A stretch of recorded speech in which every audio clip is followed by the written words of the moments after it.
Ini saya pastikan. Apakah semua orang berakidah baik dia beramal baik?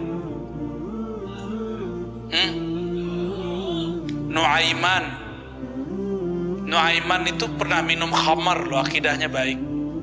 Ketika sahabat Nabi mengatakan, dia kan sahabat Rasul juga. Apa kata mereka? Ya Amirul Mu'minin, lapor ke Sayyidina Umar, uqtulhu, bunuh saja dia, atau idribhu, pukul aja dia. Apa kata Sayyidina Umar? La, fa innahu yuhibbullaha wa rasulah. Ini Nuaiman walaupun mabuk, dia cinta Allah dan Rasulnya. Imannya benar gak? Lebih tinggi iman antum atau iman Nuaiman? Nuaiman itu satu-satunya orang bisa bikin Nabi ketawa ngakak ya. Ngakaknya Nabi kan cuma giginya yang terlihat, gak bersuara. Ada yang hadir sekarang imannya lebih tinggi dari sahabat, ada gak? Kalau ada kafir, bukan khawarij lagi, munafik minimal.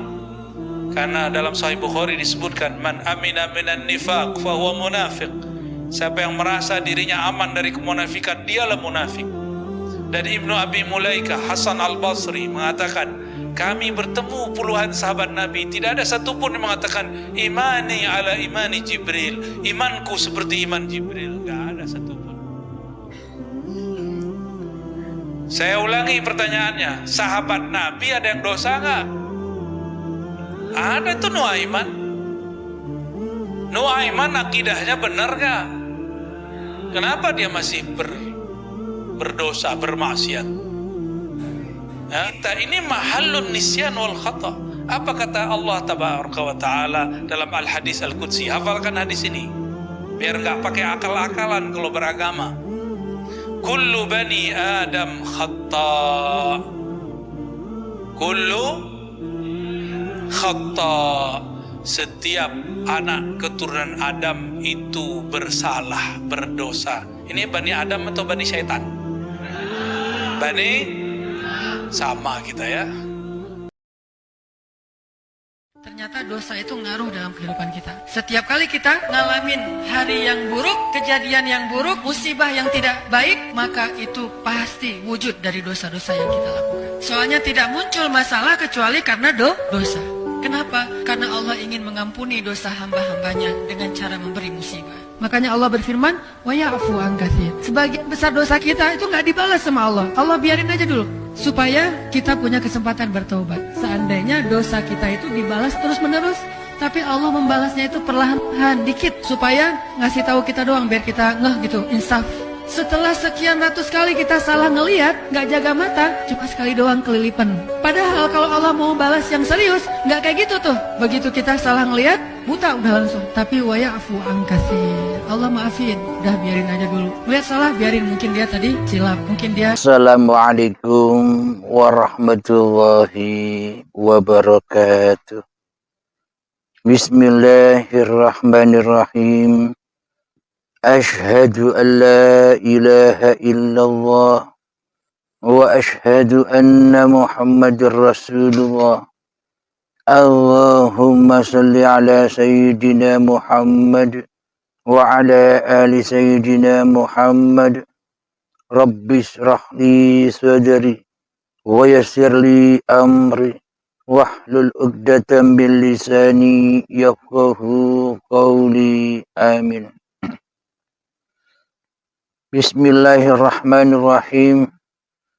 Salam hormatku, salam santunku buat para saudara-saudaraku, sahabat-sahabatku, baik yang ada di dalam ataupun yang ada di luar negeri.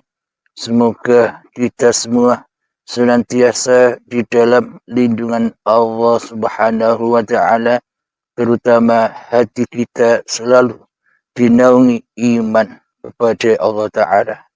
Amin ya Rabbal Alamin. Bismillahirrahmanirrahim. Sebelum kita mulai kajian di pagi yang indah ini, marilah kita gemahkan di nyawa kita, di jiwa kita, di hati kita, jarah kita kalimat-kalimat thayyibah bersama-sama. Subhanallah walhamdulillah wa la ilaha illallah wallahu akbar wa la hawla wa la quwwata illa billahil aliyil azim. Sadaqallahul azim. Bismillahirrahmanirrahim. Di tengah wabah yang semakin beringas ini, terutama di Jawa, Bali, tempat aku berasal, maka pesanku untuk saudara-saudaraku, untuk sahabat-sahabatku, untuk wahai seluruh manusia, janganlah takut, janganlah takut, janganlah takut. Bila kita merasa bahwa diri kita ini hanyalah makhluk, jangan takut. Bila kita merasa diri kita ini hanyalah hamba, jangan takut. Bila kita ini merasa hanya ciptaan, jangan takut. Bila kita ini merasa digerakkan, hanya digerakkan, jangan takut. Bila kita merasa bahwa kita ini hanyalah diperjalankan, jangan takut. Bila kita ini hanyalah diperankan oleh Allah, diperankan oleh Tuhan semesta alam, diperankan oleh Zat yang berkuasa atas alam ini, maka jangan takut. Meskipun apapun yang terjadi, wahai sahabat-sahabatku, meskipun pandemi ini belum usai, jangan takut hati kita. Jangan lunglai hati kita. Kembalilah kepada Tuhanmu, yakni hatimu. Larikanlah kepada Tuhanmu yang telah menciptakanmu. Larikanlah hatimu kepada penguasamu yang telah menguasaimu. Larikanlah hatimu kepada wujud yang telah mewujudkanmu. Larikanlah hatimu kepada hidup yang telah menghidupkanmu, yakni Allah, yakni uripe Allah. Jangan sampai kita mati dalam keadaan kafir. Jangan kita mati dalam keadaan su'ul khotimah. Di sini kami akan jelaskan apa istilah mati kafir itu. Apa istilah mati su'ul khotimah itu. Jadi jangan ditunggu-tunggu. Jadi jangan ditakuti. Maknanya mati secara su'ul khotimah, mati secara husnul khotimah, mati kafir sudah bisa kita rasakan saat ini juga. Jangan menunggu matinya lahir. Jangan tunggu syakaratul maut menjemput. Jadi yang dimaksud mati kafir itu mati apanya? Jadi bagi manusia, bagi makhluk yang dikatakan mati itu matinya badan-badan ini. Beda versi bila Allah yang mengatakan suatu kematian. Jadi Allah tidak memandang rupa dan hartamu.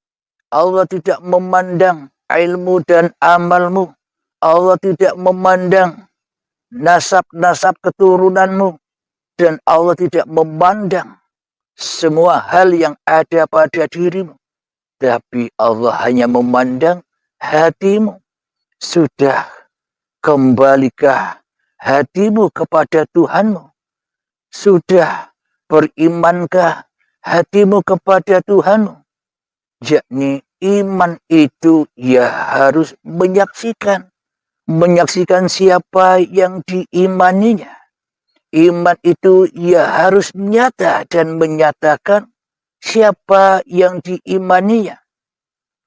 Bila belum nyata apa yang diimaninya, bila belum jelas Allah sebagai pencipta diri kita, bila belum jelas Allah sebagai yang mewujudkan diri kita, bila belum jelas Allah yang menghidupkan diri kita, bila belum jelas Allah yang menguasai diri kita atas diri kita, bila belum nyata dan jelas atas hati kita, itu bukan dikatakan iman. Itu hanyalah iman kata-katanya saja.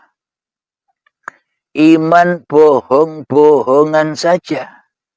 Iman pengakuan-pengakuan saja. Jadi apa yang dikatakan iman itu? Yang dikatakan iman itu adalah afdhalul dzikri fa'lam annahu la ilaha illallah. Bila sudah nyata di dalam dirimu, yakni tak ada Tuhan selain Allah. Lantas apakah yang membuat kita selama ini takut dan takut akan pandemi, takut dan takut akan kehidupan kita, takut dan takut atas nasib-nasib kita? Ketakutan demi ketakutan itu terjadi karena kita hakikatnya sudah diazab di dalam neraka oleh Allah. Karena hakikatnya kita sudah disiksa di alam kubur oleh Allah. Karena kematian di sisi Allah itu bukan kematian badan-badan ini. Kalau badannya sudah mati, mana mungkin bisa disiksa. Kalau badan sudah mati, mana mungkin jiwa bisa dibakar, disiksa di dalam api anar. Maka dari itu, siksa kubur, azab kubur, api neraka sudah terjadi kepada tiap-tiap diri manusia yang mati jiwanya. Bukan mati raganya, mati jiwanya, mati imannya, mati kesadarannya bahwa dirinya hanya makhluk, mati kesadarannya diri manusianya ngaku-ngaku sebagai sang penguasa di dalam hatinya. Mati hatinya manusia merasa sebagai sang khalid di hatinya daripada menjadi makhluk. Itulah yang dikatakan mati kafir. Mati di dalam su'ul khotimah. Mati hatinya di setiap langkah-langkahnya. Mati hatinya di setiap sholat-sholatnya. Mati hatinya di setiap ibadah-ibadahnya. Mati hatinya di setiap tahajud-tahajudnya. Mati hatinya di setiap sholat duha-duhanya. Mati hatinya di dalam sholawat-sholawatnya. Mati hatinya di dalam segala hal dan aktivitas-aktivitasnya. Selama ini seolah-olah diri kitalah yang lebih berkuasa. Seolah-olah diri kitalah yang lebih wujud. Seolah-olah diri kitalah yang lebih hidup daripada wujud, hidup dan kuasanya Allah di hati kita. Itulah tanda kita selama ini sudah mati di sisi Allah. Mati dalam keadaan kafir. Mati dalam keadaan su'ul khotimah. Jadi semua itu sudah bisa kita rasakan saat ini. Jangan menunggu-nunggu ajal menjemput. Bagaimana mungkin orang mati bisa merasakan su'ul khotimah atau husnul khotimah? Jadi keadaan kafir, jadi keadaan mati kafir, jadi mati secara su'ul khotimah itu sudah bisa kita saksikan saat ini juga. Bagaimana pulangnya hatimu, bagaimana keadaan hatimu, jika pulangmu, jika keadaanmu di dalam segala aktivitas-aktivitasmu, pulangnya kepada hawa nafsumu, itulah yang dimaksud mati kafir. Itulah yang dimaksud su'ul khotimah. Dan kita di dalamnya akan mendapatkan azab-azab yang pedih, yakni berupa ketakutan demi ketakutan saat pandemi ini. Ketakutan demi ketakutan tak bisa mencari uang. Ketakutan demi ketakutan tak bisa bekerja. Semua hal itu karena kita selama ini, hati kita sudah mati dalam keadaan kafir. Karena hati kita selalu dan selalu pulang kepada daya upaya diri manusianya di hatinya. Maka dari itu, ketika kita menyadari tentang semua ini, tentang rahasia alam semesta ini, tentang Al-Quranul Azim, yakni petunjuk-petunjuk Allah yang sudah ada di dalam kitab sucinya. Mari terapkan di dalam hati kita. Mari praktekkan di dalam hati kita. Jadi islamkanlah diri kita. Selamatkanlah hati kita. Islamkanlah hati kita. Mu'alafkanlah hati kita. Selamatkanlah hati kita.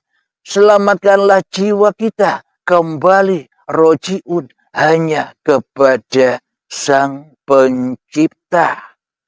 Jangan pulang lagi kepada hawa nafsu kita sendiri. Jangan pulang lagi kepada iblis dan setan yang telah menyesatkan kita. Kita bila kembali kepada hawa nafsu kita, bila kita kembali kepada iblis dan setan, kita menjadi kawan-kawan iblis dan setan di dalam neraka jahanamnya Allah. Kapan? Ketika hati kita tersesat jauh dari jalan Allah di hati kita, maka disitulah siksa dan azab, ketakutan demi ketakutan menghadapi pandemi ini. Kita ditakut-takuti dengan keadaan demi keadaan. Kita ditakut-takuti ketika kita menonton video dan video. Kita ditakut-takuti dengan keadaan pandemi yang semakin merajalela ini. Kita ditakut-takuti karena kita sedang duduk bersama iblis dan setan di hati kita, yakni tidak beriman kepada Allah yang berkuasa atas seluruh keadaan ini. Jadi yang dimaksud mati kafir, mati dalam keadaan kufur, yakni bukan badan-badan ini yang mati. Mati kufur, mati kafir, mati dalam keadaan yang tersesat itu adalah ketika hati kita saat ini tidak menyadari bahwa kita ini hanyalah makhluk yang diciptakan. Kita bukan Sang Khalid yang merasa kita tercipta dengan sendirinya.